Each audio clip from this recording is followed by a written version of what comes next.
Slava valno çavu deme hoş be divê weşana xwe de emel ser di peyamên girîng rawestin hûn jî li ekranê dibînin îro di peyamên girîng hatin dayîn. Yek jêş aliyê rêberê gelê Kurtpirêz Abdullah Öcalan ve hate dayîn ev peyama yekem bû ya duyem jîş aliyê rêveberiya Tevgera Azadiyê ve hate dayîn ev jî peyama duyem dema em li van peyama dinêrin pêvajoya ku em tê dane baştir tê famkirin û ya girîng jî aliyê Kurd hem Birêz Abdullah Öcalan hem jî Tevgera Azadiya Kurd çi difikire ji bo çaresekirina pirsgirêka Kurd ji bo têkiliyê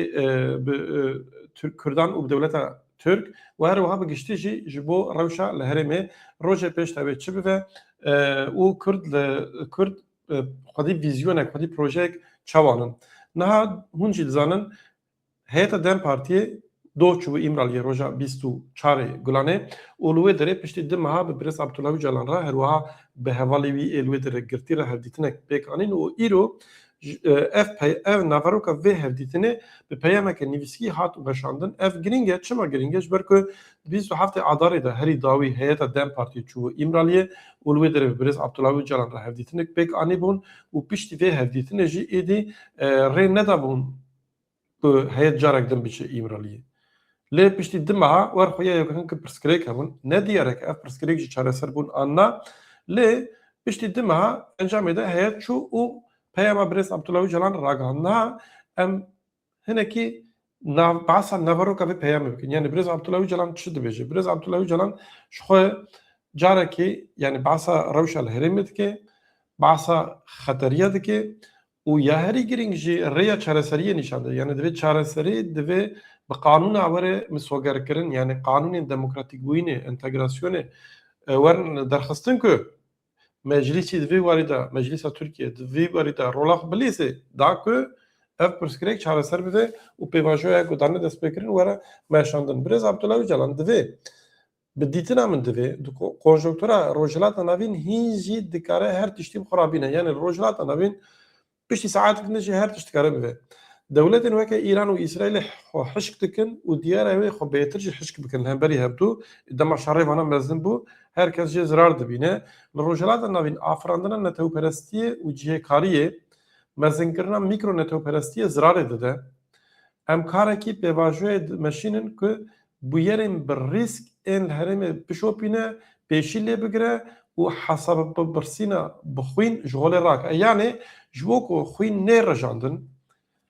li rojhilata navîn hem li Kurdistanê hem li rojhilata navîn tevahî dibe ji bo ku xwîn nêrejandin. Yani hesabipirsînê bi xwîn nebin û civak nêne rûbirû hevdû gelên rojhilata navîn nekin dijminê hevdû em karekê dikin pêvajoyekê didin meşandin û divê bêguman giring e ku karê tê kirin hemû bibe xwedî çerçove û bingeheke qanûnî. Ev gotina Birêz Abdullah Öcalan e bêguman divê giring e ku karê tê kirin hemû bibe xwedî çerçeve û bingeheke qanûnî. Mayîna di nava hêvî û bendewariyê de mayîna di yani seknandin wê tenê rîskê bixurabîne rîskê mezin bike dema me nîne ku em wenda bikin. Ez bawer dikim ku aktor hemû wê bi vê feraseta berpirsiyariya dîrokî rabin û Meclîsa Tirkiye yani Meclîsa Gel a Tirkiye jî karê xwe bi vê hesasiyetê bimeşîne. Yani bang li aktora dike, bang li meclîsê dike lê em dizanin ku meclîsê dibin kontrola AKP û MHP de ye. Heta ku AKP û MHP di vî warî da gavekî projeyekî çê nekin kanûnek dernakeve yani AKP Dem Partî li wê derê Dem Partî ji xwe dixwaze bêguman. CHP mala CHP xera kirin yani her tiştekî serê wan navê çi bibe CHP nabûyî du parça ew ê ça çêvê ew jî nediyar çi Birêz Öcalan behsa vê mijarê jî dike divê nabe ku balyoza biçin derê partiyekî derê wan bişkêrin bikevin hindir yani di demokrasiyê de tiştekî wiha nabe divê lazim bû derfet werin afirandin ku CHP jî bive destek ji bo vê pêvajoyê. Lê niha tiştek ku hikûmeta AKP dike dûrxistina CHP a ji vê pêvajoyê em mijareka dinê ye. Niha Birêz Abdullah Öcalan dibêje em hewl didin ku li vî welatî zemîna vê yekê ava bikin û derfetên wê mezin bikin. Zemîna çi? Divê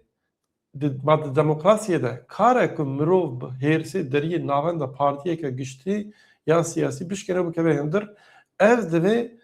jber bingeha be demokrasiye yani demokrasi tine yani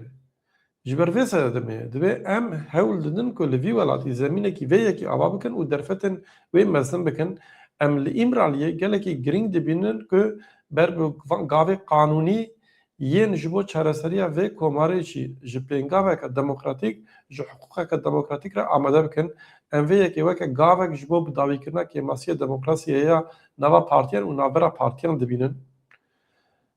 vir de hevalên nêja Birêz Abdullah Öcalan bahsa entegrasyonê û vîzyona xwe ya ji bo çareseriyê dike dibe wateya entegrasyona Kurdan al komara demokratîk bahsa wê dike wiha dibêje dibe em vê yekê weke gavek ji bo demokratîkkirina ji bo bidawîkirina kêmasiya demokrasiyê dibînin ev gotibû bersiva van hemû hewldanan wê afirandina çand û naveroka demokratîk a komarê û avakirina sîstemeka hiqûqî be ku van hemûyan garantî dike li ser vê bingehê ez bang li her kesî dikim ku tevkariya li pêvajoya aştî û civaka demokratîk bikin wateya entegrasyona Kurdan al komara demokratîk ev e em hewl didin wê rewşê bi dawî bikin ku meseleya Kurd bi salan lê asê maye hêmana tundiye ya ji ber meseleya Kurd rû da yani şer û pevçûn bi sîstematîkkirina çareseriyê ji holê tê rakirin em dikarin ji vê pêvajoyê re bibêjin pêvajoya ji nû ve sererastkirin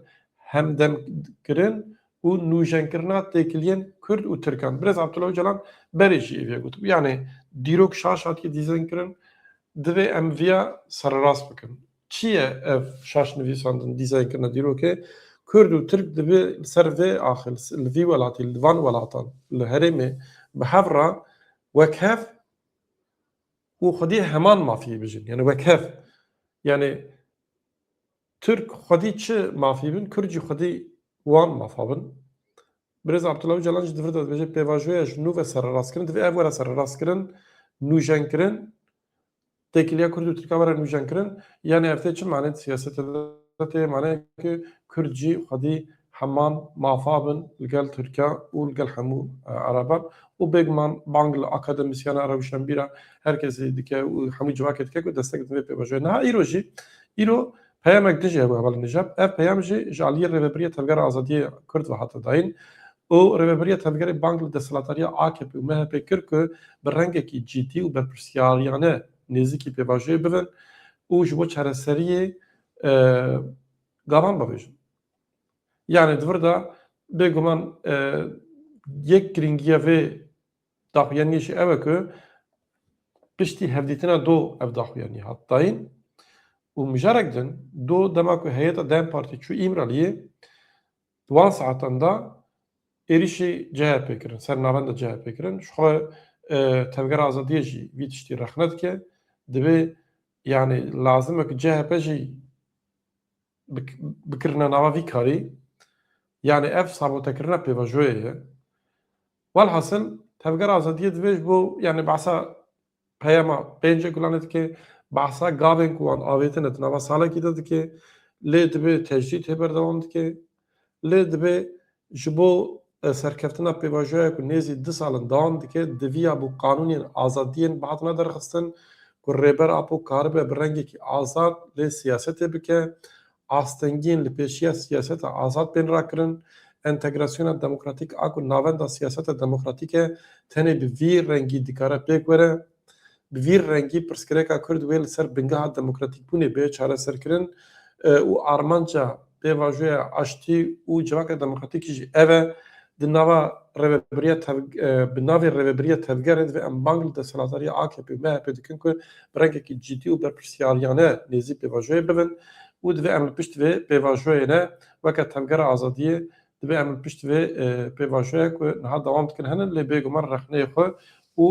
bendewariyê xwe jî dînin ziman. Niha divir de nuqteyekî di peyama Birêz Abdullah Öcalan de hebû hevalên nêja ez ê dirêj nekim wî jî digot Birêz Öcalan dibe yani ev ne pêvajoyek mirov bendê bimîne, ev peyam bêguman ji bo hikûmetê û dewletê hatiye dayîn, li belê ji bo civakê û ji bo gelê Kurd jî mirov dikare bêje hatiye dayîn. Yani demal bendê mayînê nîne, ev pêvajoya zêdekirina mezinkirina rêxistinbûyîn û tekoşînê ye. Mixwast ez îro van peyama beraşîrova bikim, bimînit xêr û xweşiyê da bi xatirê ve êva baş.